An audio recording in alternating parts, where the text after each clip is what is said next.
ಮಹಾರಾಷ್ಟ್ರದ ಪಂಢರಾಪುರದಲ್ಲಿ ಪ್ರತಿ ವರ್ಷ ಸುಮಾರು 4 ಲಕ್ಷಕ್ಕೂ ಹೆಚ್ಚು ಭಕ್ತರಿಗೆ 10 ದಿನಗಳ ಕಾಲ ದಾಸೋಹ ನಡೆಸಿದ ಸೇವೆಯನ್ನು ಕಂಡು ಮಹಾರಾಷ್ಟ್ರ ಸರ್ಕಾರವೇ ಅವರ ಹೆಸರಿನಲ್ಲಿ ಅನ್ನಛತ್ರ ನಿರ್ಮಿಸಿರುವುದು ಅವರ ಸೇವೆಯ ಮಹತ್ವಕ್ಕೆ ಸಾಕ್ಷಿಯಾಗಿದೆ. ದಾನಯ್ಯ ಎಂಬ ಹೆಸರು ಮುಂದೆ ಅನ್ನದಾನೇಶ್ವರ ಎಂಬ ಅಮರ ಹೆಸರಾಯಿತು.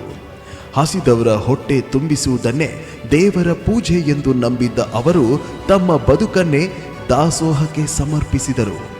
1976ರಲ್ಲಿ ಕೇವಲ 1 ಟನ್ ಆಹಾರದೊಂದಿಗೆ ಆರಂಭವಾದ ಆ ಸಣ್ಣ ಸೇವೆ ಇಂದು ಲಕ್ಷಾಂತರ ಜನರ ಹಸಿವು ನೀಗಿಸುವ ಮಹಾದಾಸೋಹವಾಗಿ ಬೆಳೆದು ನಿಂತಿದೆ.